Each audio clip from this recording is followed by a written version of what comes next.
Hello दोस्तों, welcome to protein गाय। इस vlog में बेसिकली हम जा रहे हैं अंबाला से लेके बेंगलोर तक, और यहाँ से हम चंडीगढ़ जाते हैं और चंडीगढ़ से फिर बेंगलोर एयरपोर्ट तक जाते हैं। तो अंबाला से लेके बेंगलोर तक का सफ़र पूरा व्लॉग में मैंने कवर किया है, तो बने रहना मेरे इस व्लॉग के साथ और आपको बहुत अच्छी चीज़ें देखने को मिलेगी।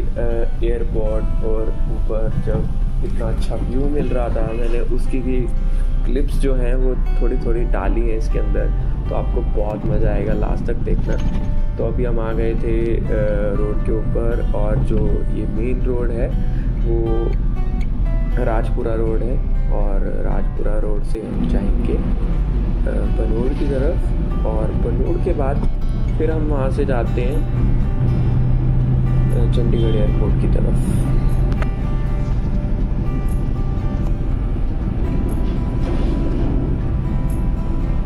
तो यार ये सफ़र जो है एक यादगार बन जाता है जब आप कहीं ऐसी जगह जाते हो जो आपके कल्चर से बहुत डिफरेंट होती है, और आपको बहुत एक्साइटमेंट होती है ऐसी जगह पर जाने की।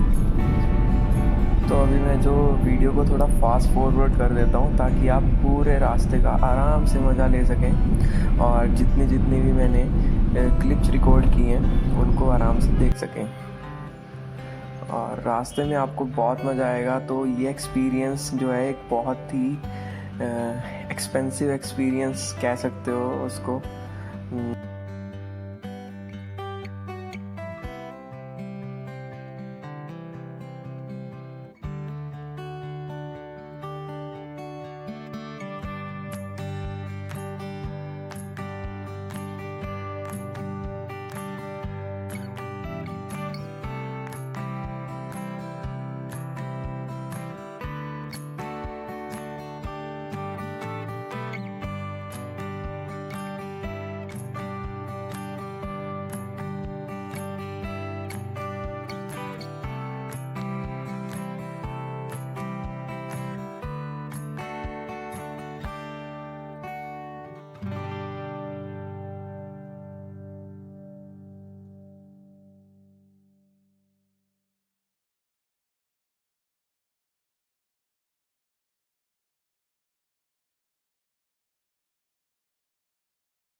और फाइनली हम पहुंच चुके थे अपने एयरपोर्ट के मेन रास्ते पर। आप ऊपर बोर्ड पर देख भी सकते हैं, यहाँ पर डिपार्चर, अराइवल्स, पार्किंग लिखा हुआ है। तो ये हम एक तरह से एयरपोर्ट पे एंटर हो चुके थे।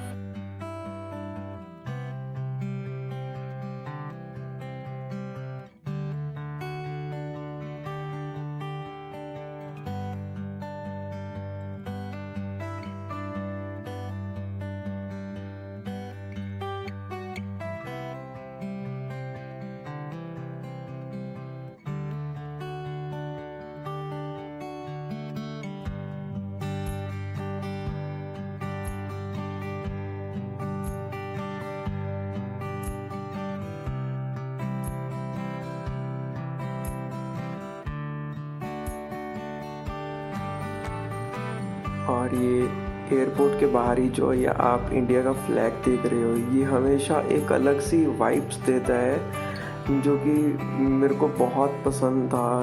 ये हर एयरपोर्ट पे आपको मिल जाएगा, तो वो फ्लैग एक तरह से प्राउड फील होता है वो देखकर उसको। और यहाँ पे हम पहुँच चुके थे हमारे डिपार्चर की तरफ, यानी कि एयरपोर्ट का एंट्रेंस। तो यहाँ पर फिर मैं उतर जाता हूँ, और सामान निकालने के बाद मैं चल पड़ता हूँ आगे की तरफ।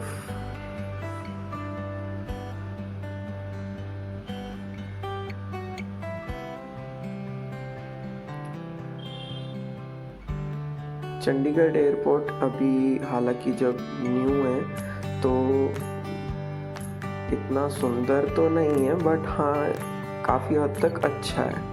बट बेंगलोर के कंपैरिजन में तो कुछ भी नहीं है। बेंगलोर का एयरपोर्ट इतना ज़्यादा सुंदर है, मैं अच्छी तरह से कैप्चर तो नहीं कर पाया, बट जितनी क्लिप्स मेरे पास है आपको देख के बहुत मज़ा आएगा। और ये मेरे को मिल चुका था मेरा बोर्डिंग पास, जो कि मैंने काउंटर से ले लिया था। एक्चुअली मैं ट्राई कर रहा था क्यों ना मैं अपना बोर्डिंग पास जो है वो बोर्डिंग एटीएम से निकाल लूँ, बट मैं एटीएम पे गया था तो वहाँ पे कुछ एरर आने की वजह से वो मेरा बोर्डिंग पास वहाँ पे नहीं निकल पाया। सो मेरे को वो बोर्डिंग पास काउंटर पे आराम से मिल गया। अब इसके बाद बारी आ चुकी थी सिक्योरिटी चेक की, जो मेरे पास बैग था 7 kg का। तो 2 बैग होते हैं, 7 kg का और 15 kg का लगेज मैंने दे दिया था ऑलरेडी बोर्डिंग पास के टाइम। तो अब इसको चेक कराने का टाइम आ गया था। अब इसमें जितनी भी इलेक्ट्रॉनिक्स आइटम्स होती हैं वो सब एक ट्रे में निकाल के रखनी पड़ती हैं, जैसा कि आप ये क्लिप में देख भी सकते हो। यहाँ पर मैंने अपनी सारी चीज़ें जो है वो ट्रे में निकाल के रखी थी, और उसके बाद वो सब वापस डाल सकते हो। इसका वेट एक्चुअली चेक नहीं होता, तो 7 kg से ज़्यादा भी लेके जा सकते हैं।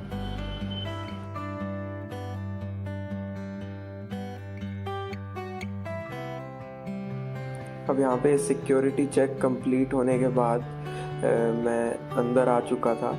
तो अभी जो है मैं ढूंढ रहा था कि मैं जाऊँ किधर से। तो सामने की तरफ जो है वो गेट्स थे, और यहाँ पे काफ़ी सारी शॉप्स हैं। यहाँ पे गेट नंबर लिखे हुए हैं, आप देख भी सकते हैं। तो मेरे को जाना था गेट नंबर 2 पे, सामने की तरफ था, जो कि आप बोर्डिंग पास पे लिखा होता है। यहाँ पे आप देख भी सकते हो गेट नंबर 2। तो सामने की तरफ से जाएंगे, और हाँ ये दुकानें हैं। तो यहाँ पे दुकानों पे वो चीज़ें भी मिल जाएंगी जो एक्चुअली में आपको फ़्लाइट के अंदर मना होती हैं, जैसे कि बेल्ट्स हो गई, या फिर उसके बाद लिकर आइटम्स हो गई। तो वो सब चीज़ें मिल जाएंगी आपको यहाँ से।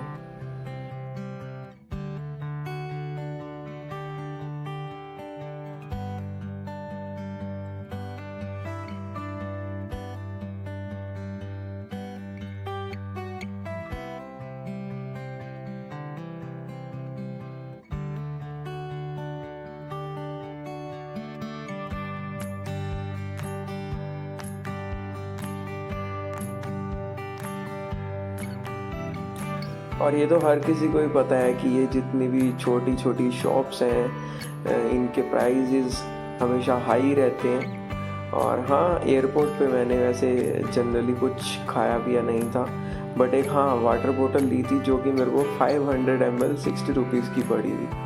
तो नॉर्मल वाटर बोतल थी, जिसका पानी भी खारा खारा सा था थोड़ा, बट हाँ मजबूरी थी तो लेनी पड़ी थी।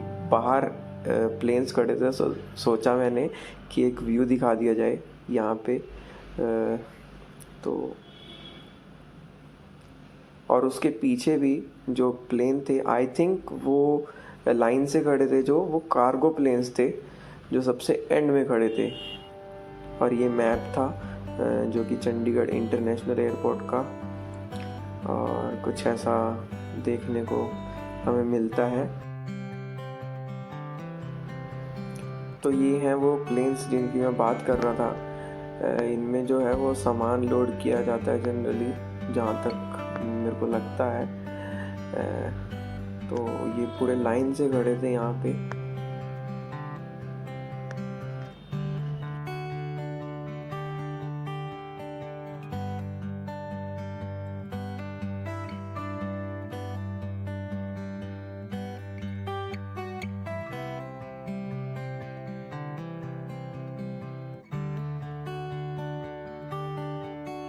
तो अपने बोर्डिंग पास के ऊपर आपको ऐसी टिकट लगी मिलेगी। जो ये टिकट है वो आपके लगेज की टिकट है। तो आप जब भी अपने डेस्टिनेशन पे पहुंचोगे तो आपको ये दिखा सकते हो, अगर आप दिखाना चाहो तो। वैसे ज़रूरत नहीं पड़ती है, अगर आपको लगेज लेना हो तो वो आपको बेल्ट बता दी जाती है कि इस बेल्ट पे आपका सामान आएगा, तो आप वहाँ से अपना सामान कैरी कर सकते हैं।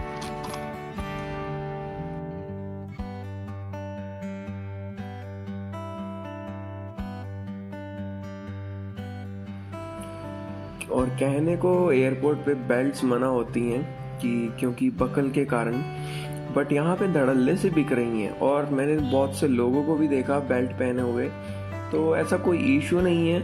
वो इंटरनेट पे तो बहुत कुछ लिखा होता है, हम जब पढ़ते हैं उसके बारे में।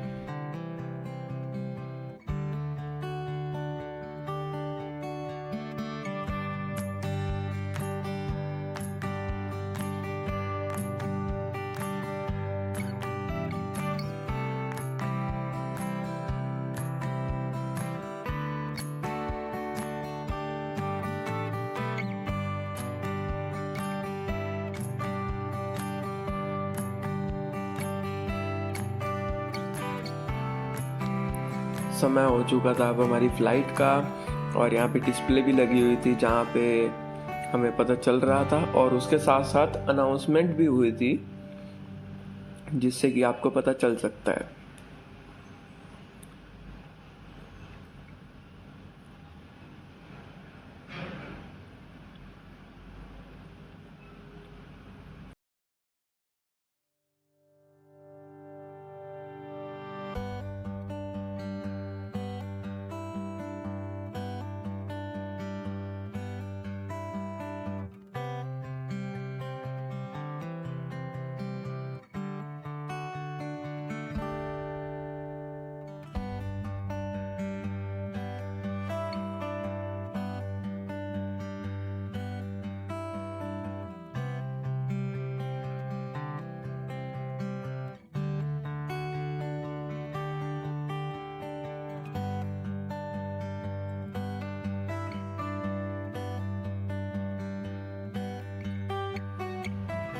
और प्लेन तक पहुंचते पहुंचते मेरी जो क्यूरियोसिटी लेवल था वो अलग ही लेवल पे पहुंच चुका था, और मैं ये सोच रहा था कि फर्स्ट टाइम मेरा ट्रैवल एक्सपीरियंस है तो कैसा होगा। तो अभी हमारी एंट्री होती है प्लेन के अंदर और हमें कैबिन क्रू जो है वो ग्रीट करती हैं। उसके बाद हम एंटर कर देते हैं, और यहाँ पे आप देख सकते हो ये सीट्स हैं कुछ ऐसी, और इकोनॉमी क्लास थी और मेरे हिसाब से ठीक थी। और यहाँ पे जो एसी वेंट्स होते हैं, एसी वेंट्स के अंदर से एक फॉग टाइप का निकल रहा था। वो बहुत ज़्यादा ठंडा होगा आई थिंक, और ऐसा भी हो सकता है कि वो जो फॉग है वो ऑक्सीजन का मिक्सचर हो जो कि एसी वेंट में लगा हो मे बी। तो आप देख भी सकते हो कि ये एक तो रूफ टॉप पे लगा है और उसके बाद एक साइड में लगा है। तो कुछ ऐसी सीट्स थी, और यहाँ पे मैंने एक वीडियो बनाई थी जिसमें एक क्लिपर था, ये फ़ोन होल्डर था एक्चुअली। तो ये, और उसके बाद ये एक और हमारा होल्डर है एलिकन से, तो इस पे हम जो है वो खाना रख सकते हैं और या फिर मैगज़ीन रख के पढ़ सकते हैं। तो वो सब तो सही था। और यहाँ पे ये कुछ मैनुअल्स और वाईफाई जो है वो एयरप्लेन में लगा होता है, उसको चलाने के लिए कुछ बताया गया था, तो आप वो चीज़ भी पढ़ सकते हो। हालांकि मैंने ट्राई किया था वाईफाई चलाने का प्लेन में, बट वो वाईफाई एक्सेसिबल नहीं हो पाया, आई डोंट नो व्हाई। तो वेबसाइट नहीं खुल रही थी, मेरे को बार बार वार्निंग्स आ रही थी। और एक चीज़ कि विस्तारा की फ़्लाइट्स में हमें यूएसबी देखने को मिलती है जो कि किसी और फ्लाइट में नहीं होती है। जनरली इकॉनमी क्लास में यूएसबी नहीं मिलती है, ऐसा मैंने सुना था। तो यहाँ पे हमारा प्लेन हो चुका था स्टार्ट, और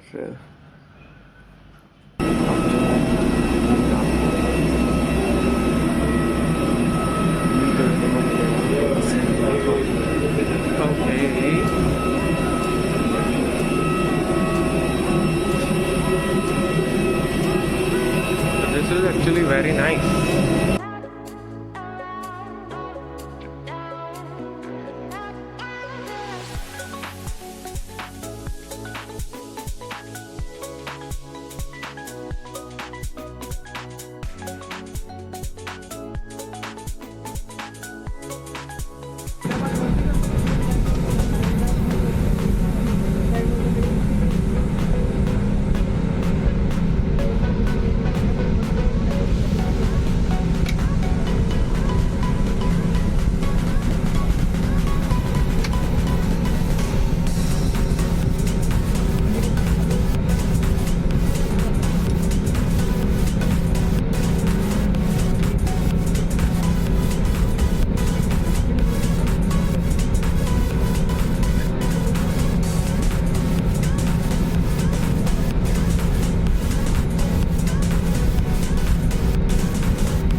अब थोड़ी ही देर बाद हमें मिल गया था अपनी रिफ़्रेशमेंट और भूख भी बहुत लग रही थी। रिफ़्रेशमेंट में आप देख सकते हो एक मेरे को वाटर मिला था बोतल, और ये एक क्रीमर और उसके साथ शुगर इस पैकेट में था जो कि कॉफ़ी के लिए था। और उसके साथ साथ जो है वो हमको एक टिक्की जैसा दिखने वाला कुछ चीज़ें मिली थी। आप देख सकते हो इसके ऊपर मैंने केचप डाल दी थी। और इसके साथ एक मिला था केक जो लेफ़्ट साइड में पड़ा है, और उसके केक के साथ एक कस्टर्ड था जो साइड में, और वो खाने में अच्छा लग रहा था।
मौसम खराब होने के कारण आप सभी से निवेदन है कि आप अपनी कुर्सी पर लौट जाएं और कुर्सी की पेटी को बांध लें। धन्यवाद।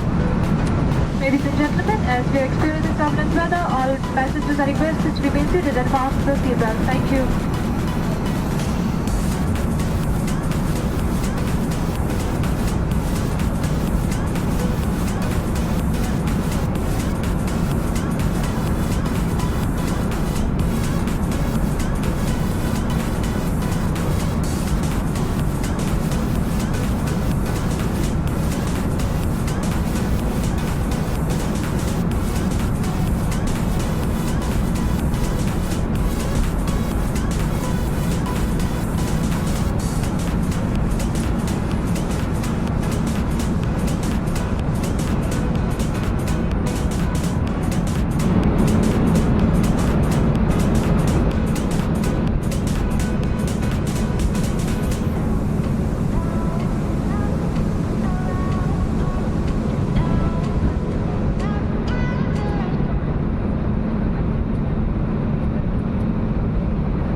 बादल आ जाते हैं तो जो एयरप्लेन है वो थोड़ा हिलने लग जाता है, और जब कभी जब प्लेन है वो टर्न करता है तो बहुत जो है वो अजीब सा लगता है।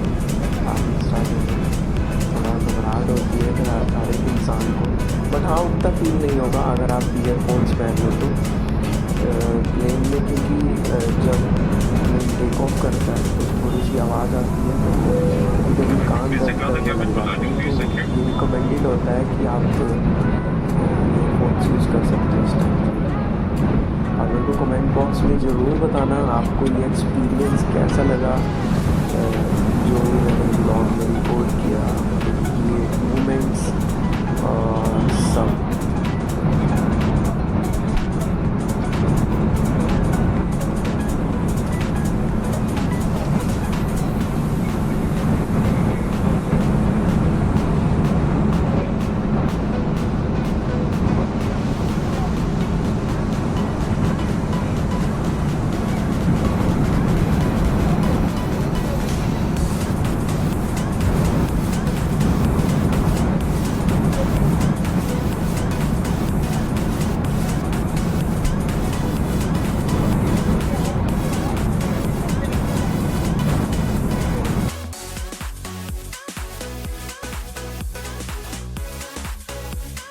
और फाइनली अब हम लैंड हो चुके थे बेंगलोर एयरपोर्ट के ऊपर। तो मैं बहुत एक्साइटेड था ये देखने के लिए कि बेंगलोर का एयरपोर्ट कैसा होगा। हालांकि मेरी एक्सपेक्टेशन से काफ़ी अच्छा था बेंगलोर का जो एयरपोर्ट था, वो भी आगे देखने को मिलेगा आपको क्यों, और मैं बातें बताऊंगा आपको क्या क्या चीज़ें मेरे को अच्छी लगी और बेंगलोर में पहुँचते ही। आप अंदर के व्यू से भी पता लगा सकते हो कि इसका लॉन्च कितना सुंदर था। और इसके बाद जो एलिवेटर से हम नीचे उतर जाते हैं,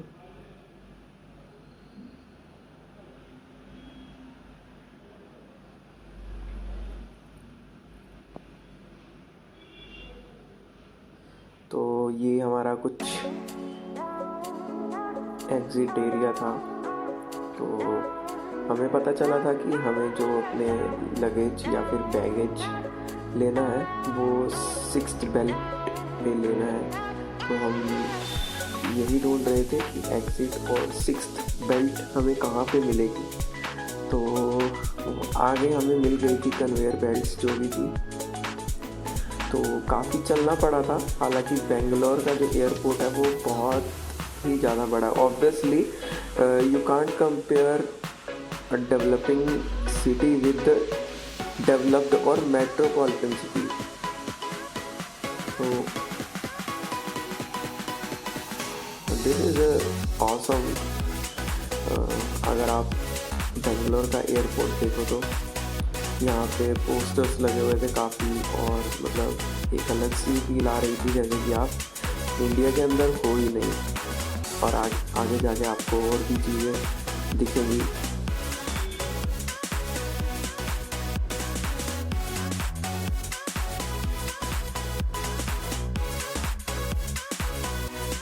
और फाइनली मैं लगेज को एयरपोर्ट के बाहर लेके आ चुका था एक तरह से।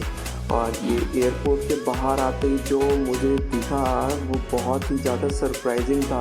मैंने देखे ये सबवे का आउटलेट, और आगे बहुत ही शॉप्स थी और कैब्स खड़ी थी यहाँ पे बहुत ज़्यादा। और मतलब बहुत ही एक अच्छी सी वाइब्स आ रही थी देख के कि हाँ लाइटिंग्स वगैरह तो अपनी तरफ है एक तरफ, लेकिन फिर भी जो एक ऑरा और एम्बियंस जो आपको वो एक जगह पे मिलता है। तो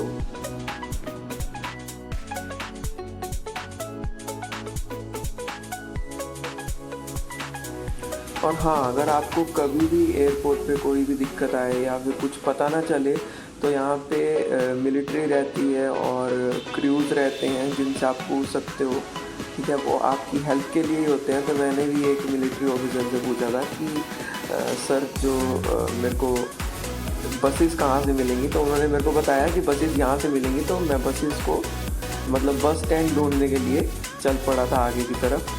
तो ठीक है, मैंने सामने देखा तो मेरे को बसेस दिख गई थी।